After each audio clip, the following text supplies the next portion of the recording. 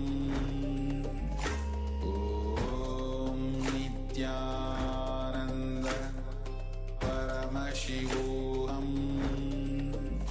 Om Nityananda Paramashivoham Om Nityananda Paramashivoham Om Nityananda Paramashivoham Om Nityananda Paramashivoham Om Nityananda Paramashivoham Om Nityananda Paramashivoham Om Nityananda Paramashivoham Om Nityananda Paramashivoham Om Nityananda Paramashivoham Om Nityananda Paramashivoham Om Nit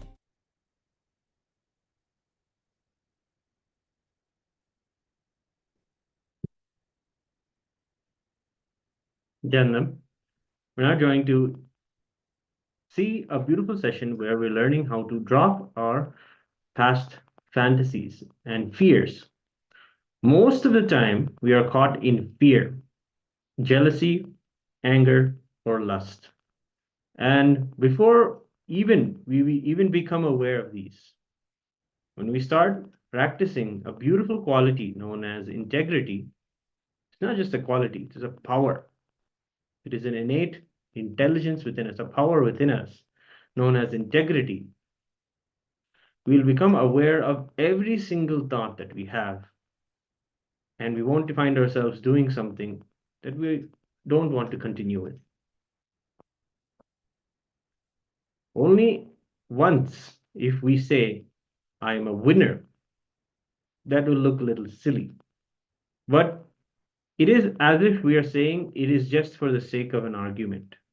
Sometimes you know that your spouse is going to win the argument, but just for the record, to be on your side, to be on another side, for your opposition, you make some statement, even knowing that you're going to be a failure.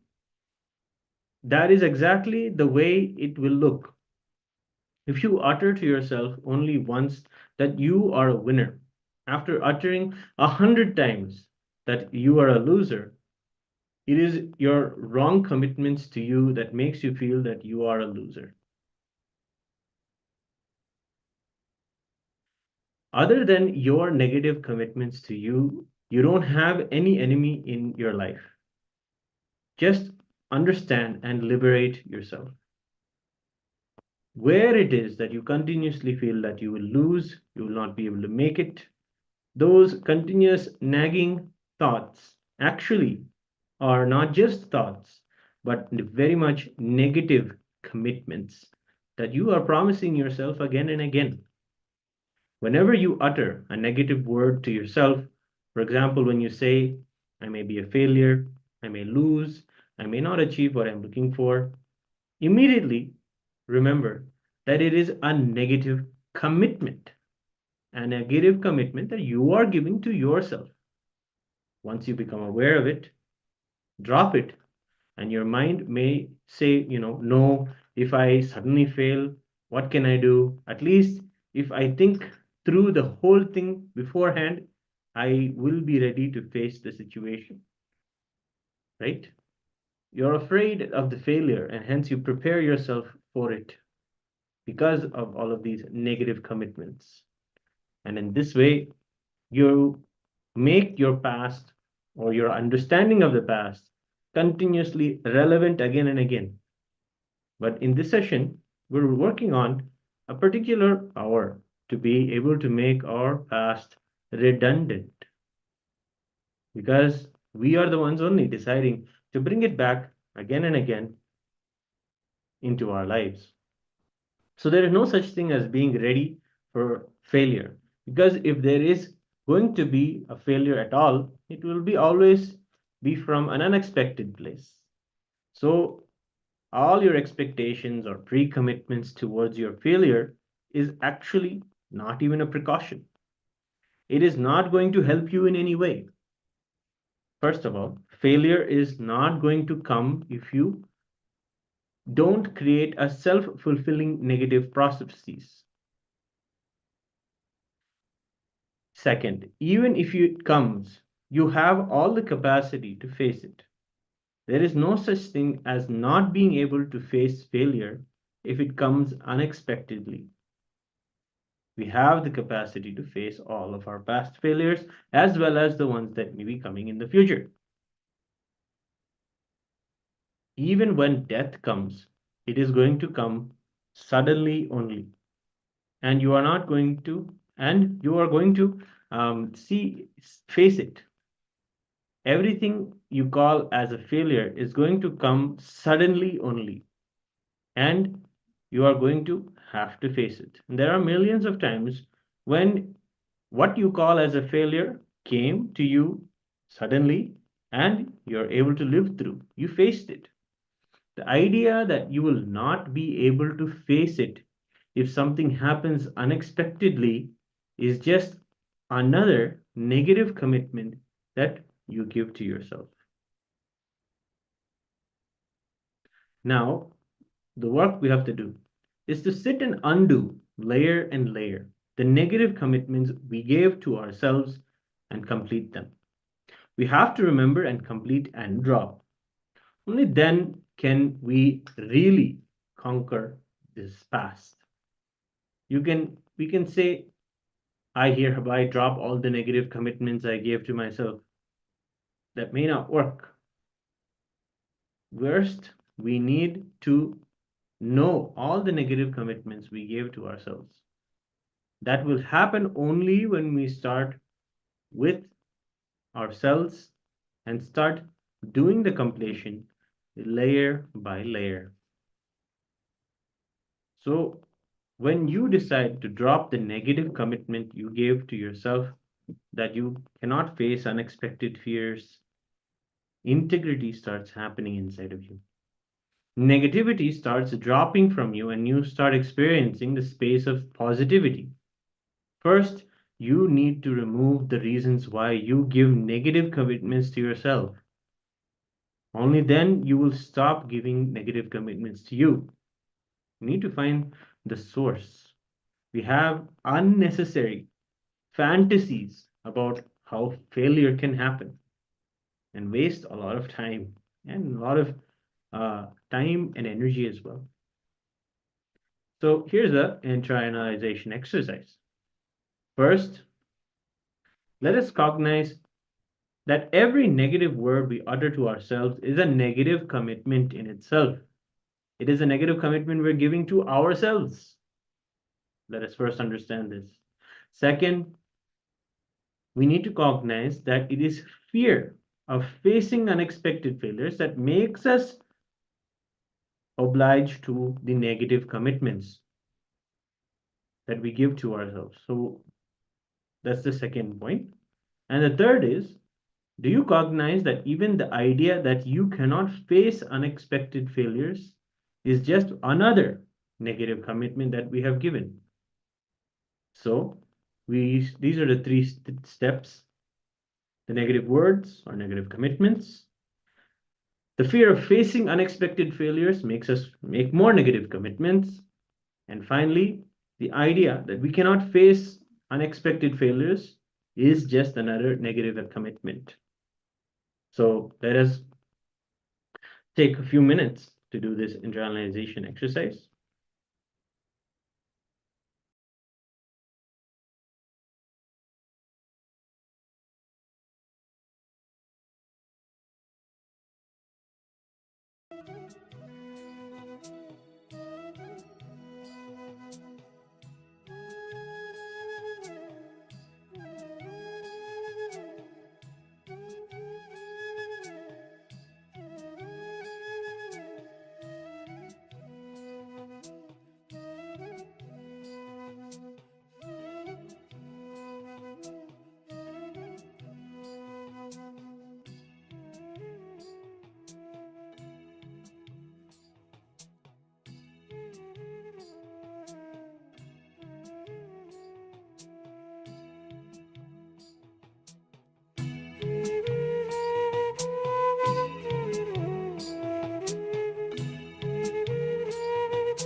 Now, you know the solution.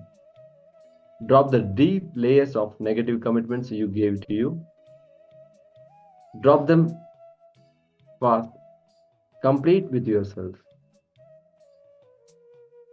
For example, if you measure the land that Ganga river occupies from beginning to end, it will not be 1000 or even 1 millionth of planet Earth's size, but it gives shelter to 1/10 of humanity itself.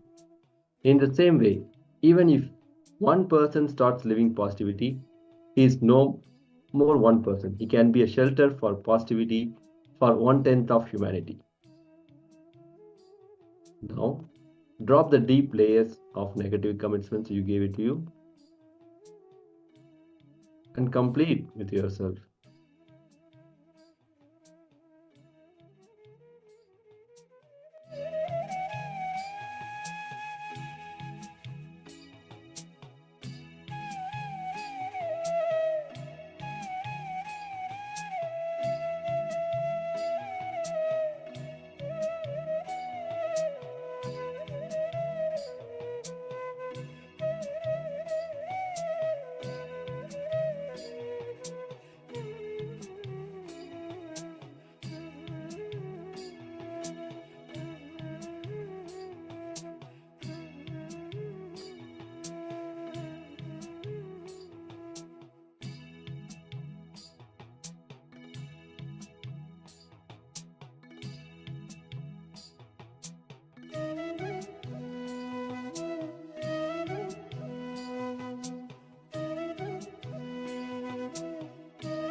Now,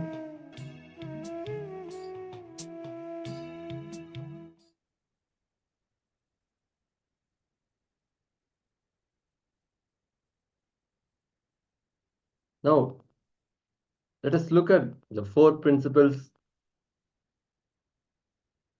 integrity, authenticity, responsibility, and enriching, or the owner's manual for our life. Just like you have to read the owner's manual before you start driving a car, or you may end up in danger or lose your life itself. We have to know these 4 principles to their depth in life before you start living life. So, Supreme Pontiff of Hinduism says these are the 4 principles and owner's manual for life.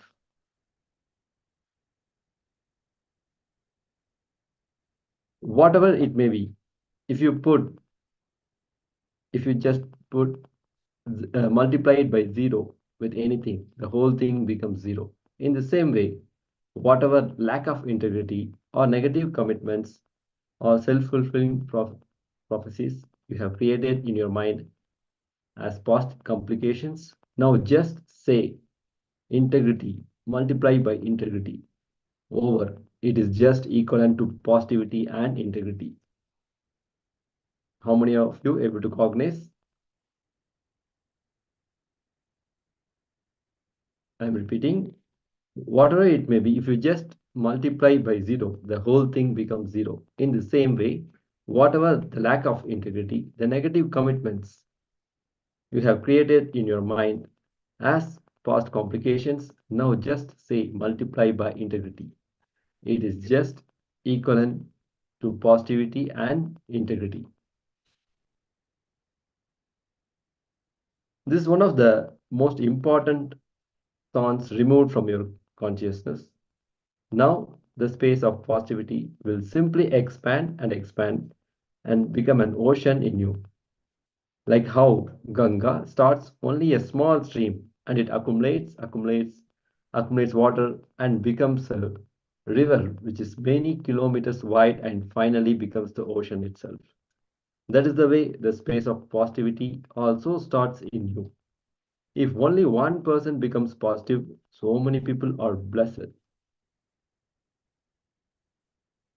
The space of positivity happens by the blessing of the Master's Kundalini awakening. Because he awakens the Kundalini, this is becoming a reality. If you rest in that space, you will accumulate more and more positivity and finally become the ocean itself.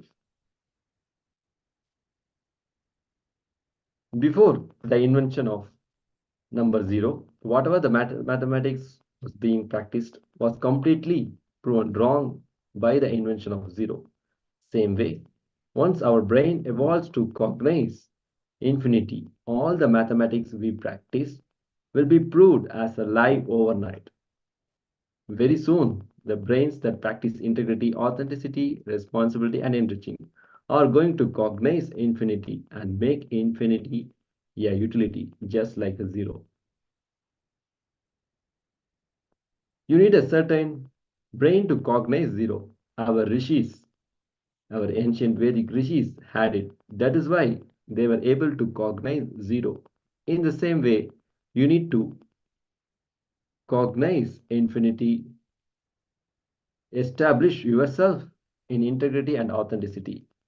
With those fresh eyes, look at everything in your life, your business plans, the profession you are in, your relationships, your decisions about your future, your decisions about your age.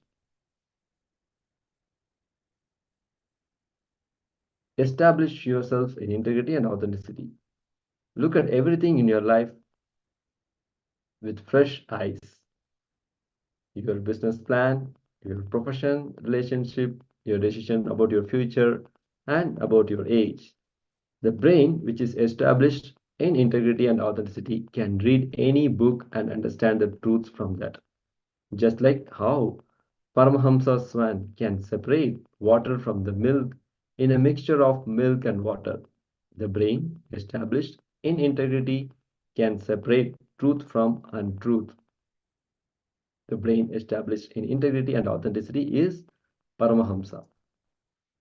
Now, let's watch what Supreme Pontiff of Hinduism says about the fantasy or reality.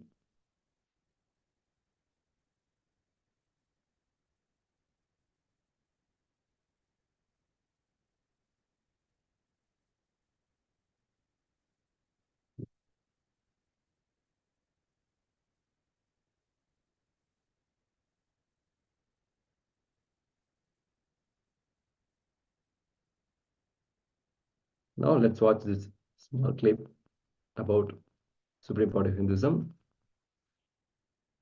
say about fantasy or reality.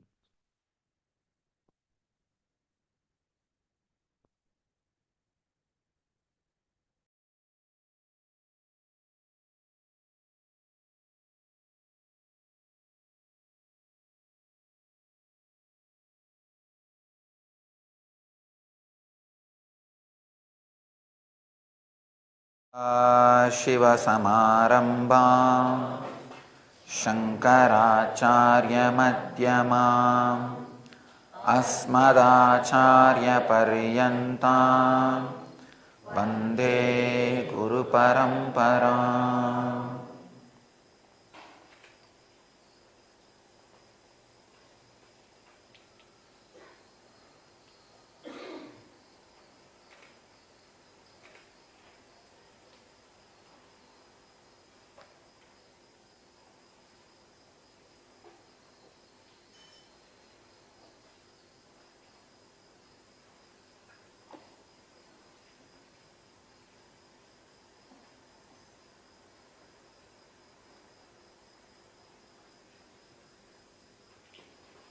I welcome you all with my love and respects.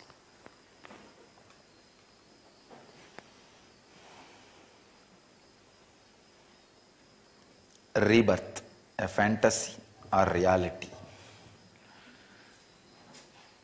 Morning satsang subject.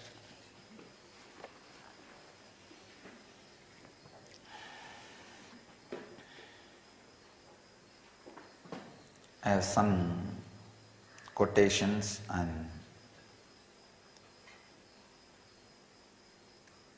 discoveries, inventions, opinions of researchers and scientists. Roger J. Ulger, a psychotherapist of modern age, gives evidences for diseases that got cured when the past life trauma was removed. He quotes, "Woman's chronic migraine disappeared after reliving the agony of a 7-year-old dying from the head wounds inflicted with an iron bar wielded by her father." These are some of the direct experiences of the people who work in the line of past life, who work in the line of past life regression. Ulger refers to the physical manifestations of apparent past life experiences as inherited structures. The physical manifestations of apparent past life experiences as inherited structures. A weak stomach may carry past life memories of poisoning, starvation and dysentery. Is right. If you have the past life memory of poisoning, dysentery or starvation, your stomach can be weak. Not only that, even if you see continuously people who starve are poisoned, having dysentery, understand? Even if you see, because whenever you see psychological weakness or physiological weakness, the first thing you do is put yourself in that position and see. That is the basic nature of human being. That is the root of social conditioning. Please understand. All social conditioning is not forced on you by society. Anything happens in society, you put yourself in that position and see, what will I do if I am in that position? That is where you take social conditioning upon you. Society does not condition you, you get conditioned by society. It's totally different. See, there is so much happening. Really, even your parents are not such cruel people to make you like this. No, they are not cruel, they are ignorant. Understand? Only when you understand they are ignorant, you can forgive them and get out of this conditioning. Understand? There is so much happens around. Whenever you put yourself in that position, you associate completely yourself in that position.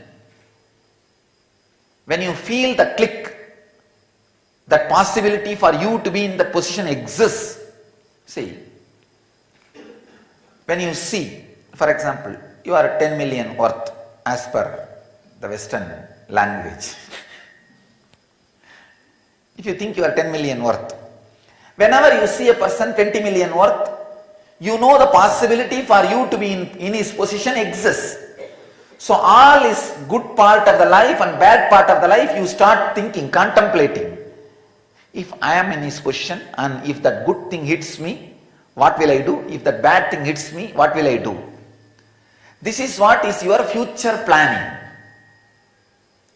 You know the possibility, it clicks, then you put yourself in that position, and whatever happens in you is called conditioning.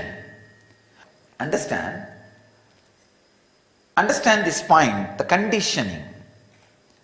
When you feel the click, the possibility for you to exist there exists, immediately you start thinking, putting yourself in that position and start seeing the positive and negative. Positive and negative, and anything happens in you when you contemplate on that positive and negative is called social conditioning.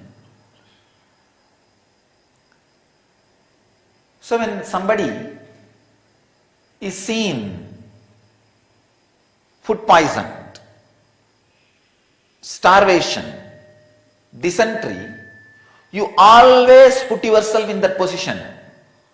Maybe when it comes to the extreme of food poisoning, eating, no, that may not happen in my life. But there is a possibility of dysentery. What will I do if this happens in me? Immediately, your DNA is conditioned now.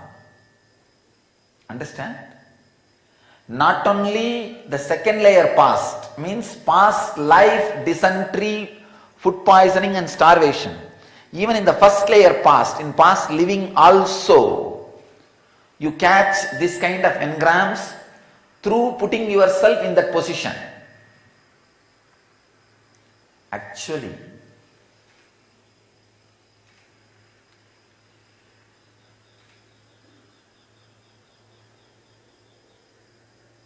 all the calamity and chaos is just because you constantly putting yourself in somebody's position. See, you don't have base on you, you don't get rooted in you. You go on putting yourself in somebody's position. And the ideas which you collected about society, this is the way it should be, this is the way it should be, this is the way it should be, all are just you putting yourself in somebody else's position.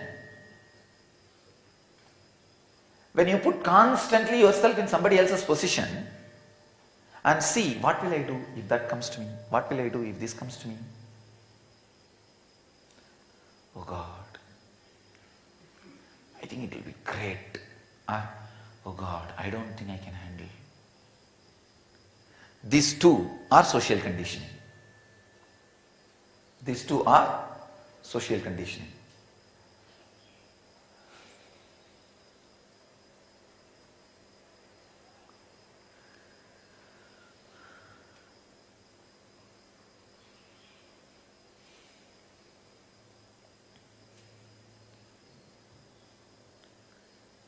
I can see how the past life and past living are almost You can say almost one and the same. I have to use the word almost because it is not exactly. More than 90% one and the same. All the first layer past life, past living theories can be adapted into second layer past life theory, or all second layer theories which is worthy or which can be adapted in the past lives will be adapted in past living.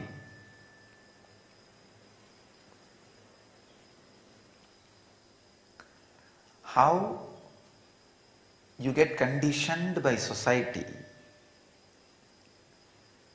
and constantly entertain, cherish the sufferings and the karma, whether it is in the plane of economy or in the plane of physical health or in the plane of relationships.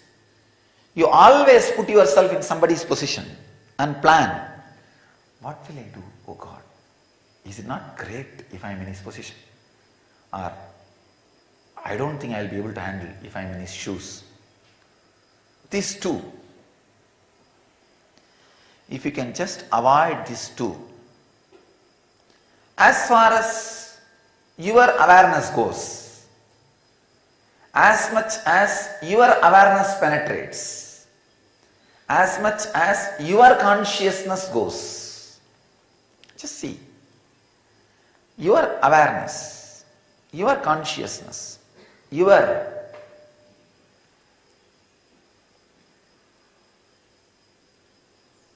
intelligence, that much you avoid, that's enough. That is a very beautiful stotra. I'm not able to tell you exactly verse, but I can share that sentiment with you from Kabir. I'm going through some of the great songs of Kabir to learn Hindi. You should learn a language only from a poetry, never from a prose. That is why all our Vedic traditional teaching system was based on poetry. Never prose was written in our Vedic tradition, in no language which took birth from Sanskrit. Whether it is a Tamil, Kannada, Telugu, Malayalam, or Hindi, Bengali, Oriya, all the languages which I know took birth from Sanskrit. I have no writing in prose. The writing in prose has started only few hundred years before. Whether it is a Marathi, any language you analyze, there is no writing in prose, because the methodology of teaching was always through poetry. I think Yan Vidyalaya should imbibe this system. Learn more. The language teaching and learning should be based on poetry. More poetry based, less prose based. Prose should be only used to explain poetry, but should never be a writing lesson. Writing should always be through poetry. When you learn a language through poetry, you will be a poet. See, being a poet is not just an intellectual capability, it is an existential reality. See, there are some things which are not intellectual capability, existential reality. If there is no gap between your intellectual capabilities and existential realities, you are enlightened. That's all. See, whatever you are showing to the world, poetry, writing, singing, dancing, or spiritual knowledge, whatever you are showing to the world, if it is your existential reality, you are enlightened. If you don't show anything to the world and you don't have anything, and being not having anything is your existential reality, you are enlightened. There are so many people, I know, they have not shown anything to the world, any intellectual capability, and they did not have, they are enlightened. They lived an enlightened life. the Mauni Babas, Pahul mystics, Tantric saints, wandering monks, Parivrajaka acharyas, they did not show any extraordinary intellectual capability to the world. They just know they do not have. Whatever they were showing is their existential reality. They are enlightened. Being a poet, being a dancer, being a singer, or being an intellectual orator, or being a writer should be an existential reality, not just intellectual capability. When you teach a language to a child, he should just sing in that language. His whole inner space should be singing. So for the sake of others to understand, he can translate that song into words. That's all. But he himself should be just humming inside. When I read Kabir, that's what I understood. Oh God, this fellow, I know for sure, never had any thoughts in his life. He had only poets in his life. Because you cannot go to that depth of sentiments. Extraordinary sentiments. The sacred sentiments. He is expressing one sacred sentiment.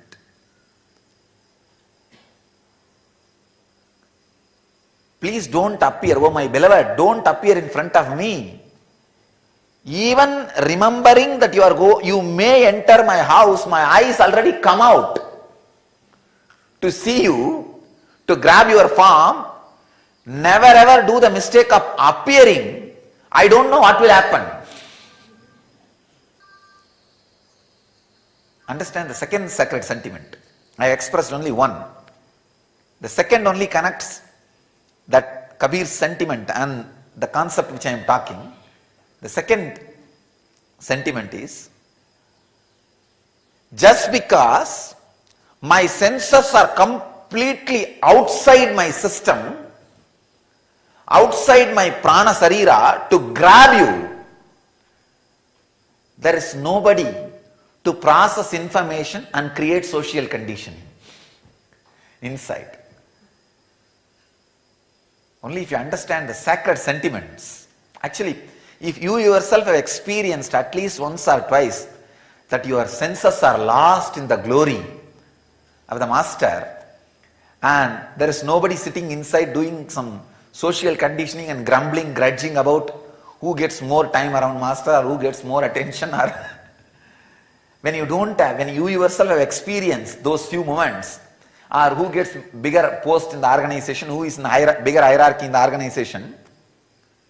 See, always male suffer with the hierarchy, female suffer with attention.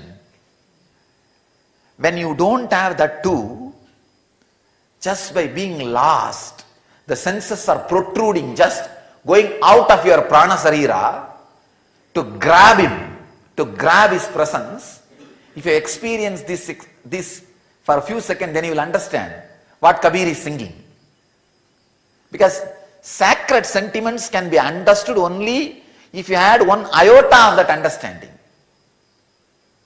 See, if Kabir sings 100 sacred sentiment, if you understand at least one unit of one sentiment as experience in you, only then you can even grab that 100 unit of his pleasure or the intensity of his sacred sentiment. This is one of the basic lessons you need to have to grab the strength of sacred sentiments. That is why when a young man goes to Ramanujacharya, he asks, I want to achieve that parabhakti, devotion, that great devotion. Ramanuja asks, have you loved anybody? Have you fallen in love with somebody in your life? This fellow says, no, what nonsense. I am a born celibate, Bala Brahmachari. No, I lived a pure life. What are you talking? I came to you for Parabhakti. Then Ramanuja says, relax, go back, first learn falling in love with somebody. And come back, I can teach you Parabhakti. Really, you need to experience at least one ray of that sacred sentiment. Actually, when you really fall in love, even in ordinary way, what you call as ordinary way, a ray of sacred sentiment will be awakened in you.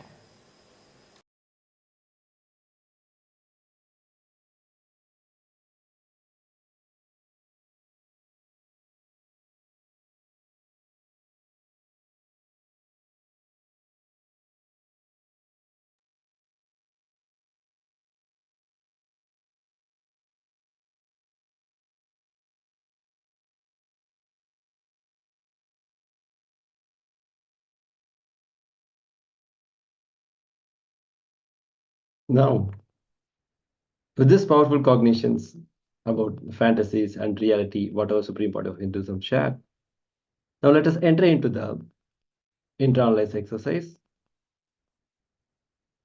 You are going to identify and pen down all the negative commitments you gave to yourself,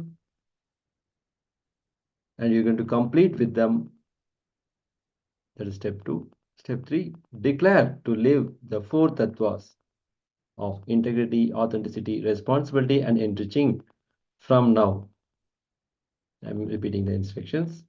Identify and pen down all negative commitments you gave it to yourself. Step 2, complete with them and declare to live the 4 tattvas: integrity, authenticity, responsibility, and enriching from now.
Yes.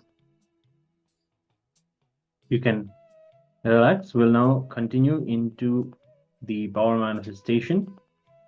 Once we have identified some of these ways that we are giving ourselves the negative commitments, the ways that we are not implementing the four tattvas into the various actions that we do, this awareness itself is fuel to be able to continue the power manifestation, to do the power manifestation. So let us now continue into scanning our body and changing the rate of our pulse. Yes. So we will now scan your pulse. First, you can verify by checking your pulse rate now, and then scan the pulse through the third eye and change its rate. Yes. Go ahead, close your eyes. Visualize Paramashiva himself, who has come down in the form of our beloved Swamiji. Visualize him in your third eye.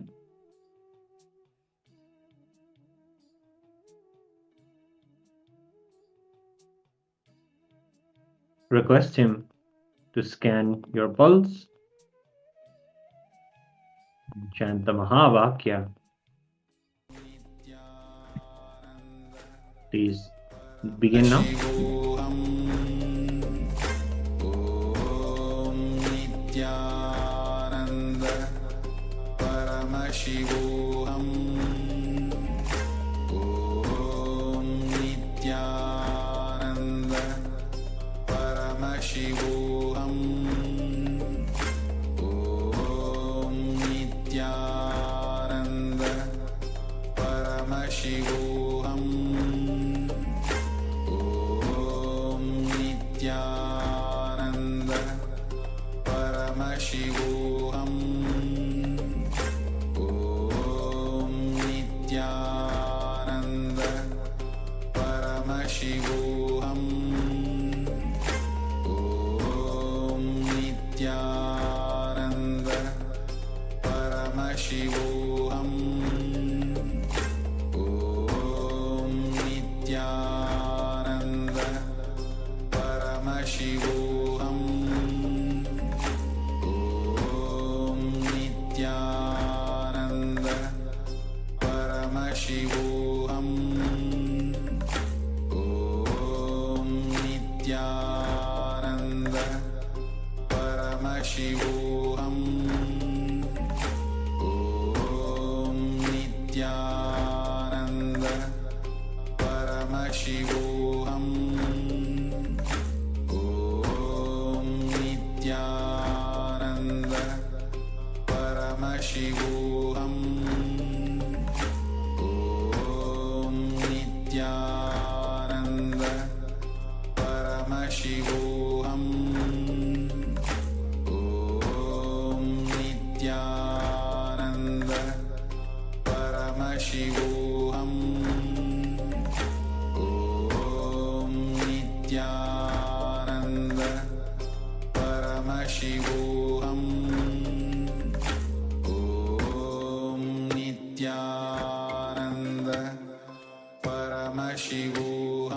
Paramashivoham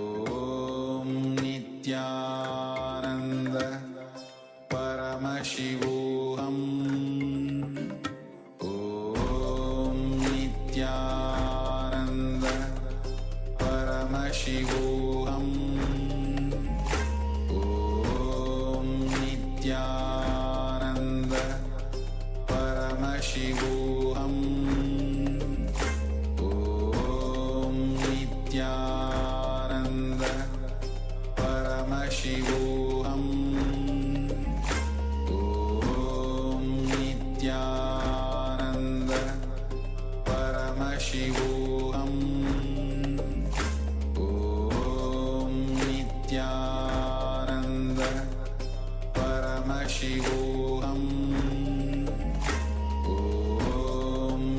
Nityananda Paramashivoham Om Nityananda Paramashivoham Om Nityananda Paramashivoham. Nityanandam, slowly you can open your eyes. Give your gratitude to Swamiji for awakening your third eye and manifesting through you. Share the results of how your pulse rate had changed, what it was before you did the power manifestation, and what it is now. Go ahead and check and share. We will now take another short break. The next acharyas will be joining you all for the session.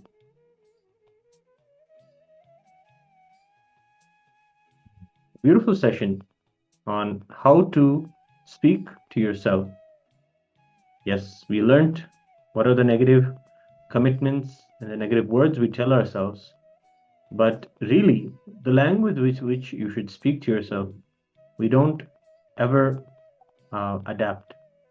Swamiji gives in the next session powerful cognitions and ways that you can attend to yourself as Paramashiva. So stay tuned for an exciting session.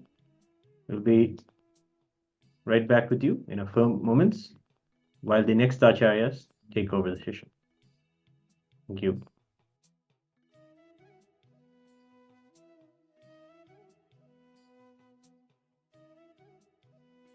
Paramashivoham Om Nityananda Paramashivoham Om Nityananda Paramashivoham Om Nityananda Paramashivoham Nityananda Paramashivoham Om Nityananda Paramashivoham Om Nityananda Paramashivoham Om Nityananda Paramashivoham Om Nityananda Paramashivoham Om Nityananda Paramashivoham Om Nityananda Paramashivoham Om Nityananda Paramashivoham Om Nityananda Paramashivoham Om Nityananda Paramashivoham Om Nityananda Paramashivoham Om